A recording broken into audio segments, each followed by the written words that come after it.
Welcome back, everyone. Well, as other candidates in the Anambra governorship race are rounding off their campaigns, the candidates of the United Progressives Party, UPP, Osita Chidaka, is also wrapping up.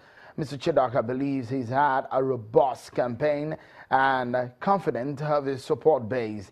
Now, it's one of those top 5 candidates that were featured in the channel's television debate held on Sunday.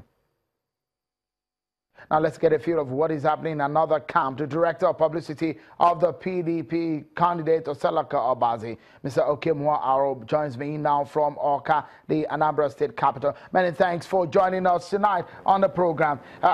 It looks so much that the preparations for the election is getting to the very end for political parties, and partisan campaigns are getting over now. We see civil society and INEC and the police coming out in full force for the preparations. But as it stands right now, does your candidate Oselaka Obazi has a chance in this race? Thank you very much, Sharon. I think my candidate, Oselaka Henry Obazi, is the man to beat in the election. He has campaigned vigorously and has touched every part of Anambra State. And thanks to you, the elites that had really been our problem saw the debate and were able to make their assessment that the incumbent governor lacks the capacity, the ability to govern the state. So Oselaka Obazi is the man the people of Anambra State are rooting for, and he is going to end the campaign with a flourish. All the governors of PDP are coming to Anambra tomorrow, being Thursday, to join him in the grand finale. We have no doubt in our mind that at the end of the polls on Saturday, by the time the result will be announced on Sunday, Oselaka Henry Obazi will be declared the governor-elect. All right. The big question here, Mr. Aroh, is the fact that you heard Professor Charles Soludo says that if it's not broken, why fix it? He did say that a lot of people of Anambra State believe that Obiano should be re-elected. A lot of the members of the APC who trooped out to that campaign today, and the supporters of the UPP campaign, Chidaka Osita, also believe that they have a chance. Why do you think essentially that the people of Anambra State should vote Oselaka Obazi? One single reason. Primarily because of the person of Oselaka Obazi. I mean, I'm scandalized by the posturing of my very good friend, Professor Charles Soludo, and watching him speak, I honestly felt that something has seriously gone wrong in an otherwise very erudite mind, whose ability to analyze politics and what it takes is above par. But watching Charles today is a very saddening spectacle for me, because one, when you ask them the specific questions, what is there on ground that will make the people of Anambra State vote for Obiano, he went into polemics. I mean, this is not a matter of speaking English language with refined baritone. No way.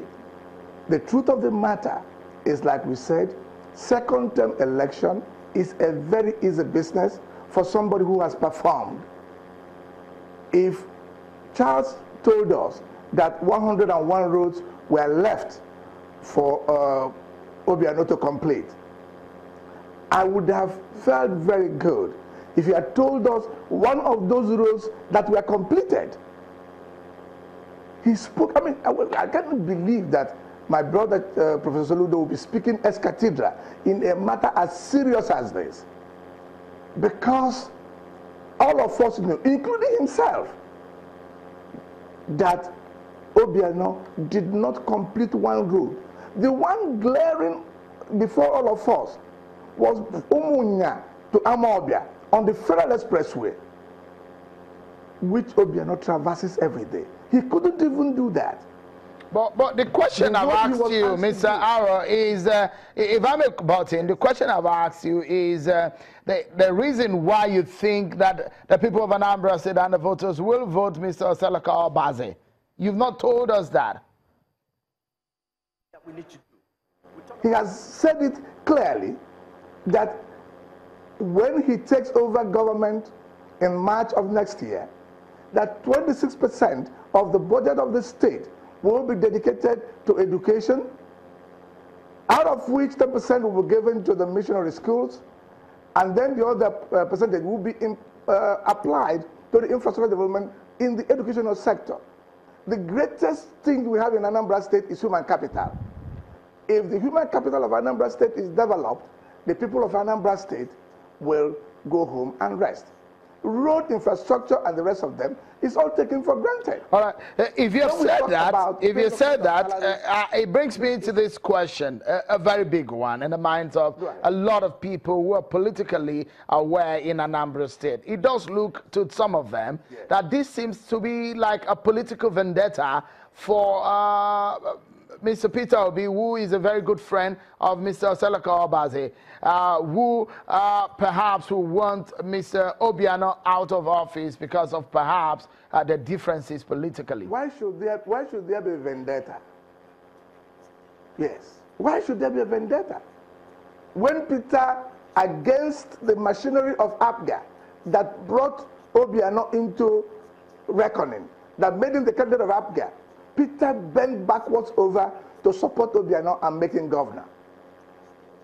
Then there was no vendetta. Today, because Obiano has left the development trajectory, which was set up for him, for Anambra to move from the level where Peter has left it to a higher level, then it's become vendetta. My brother, Peter owed the people of Anambra State a very big apology by supporting Obiano in the very first place. Therefore, what he's trying to do is to atone for the sins of supporting an incompetent fellow. All right, Mr. Aroh, if we may bring this conversation home now, and I would like you to end the conversation tonight on this premise, okay? You're going to this race. We have 3 heavyweights from the southern senatorial district of Anambra State, Mr. Obiano, Mr. Oselaka Obaze, Mr. Tony Nwoye, all of them from this senatorial district. Do you see your candidate winning this race quickly? They're from the north. That is what you're talking about. The north, rather, the north. Yeah, the north, yeah. The election will be determined by Anambra Central and Anambra South. And from the central, where I come from, where Peter Obi comes from, where majority of those other candidates will definitely tilt the balance in favor of Obaze. And the base of Anambra people is PDP.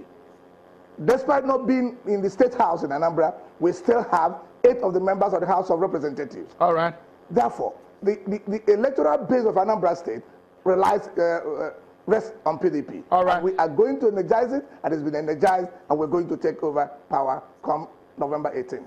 Mr. Okey Aroh, the Director of Publicity of the Henry Oselaka Obaze campaign organization, many thanks for your time on the program today. And that's our show tonight, everyone. Many thanks for being part of it. I'm Sean Okey. Bye for now.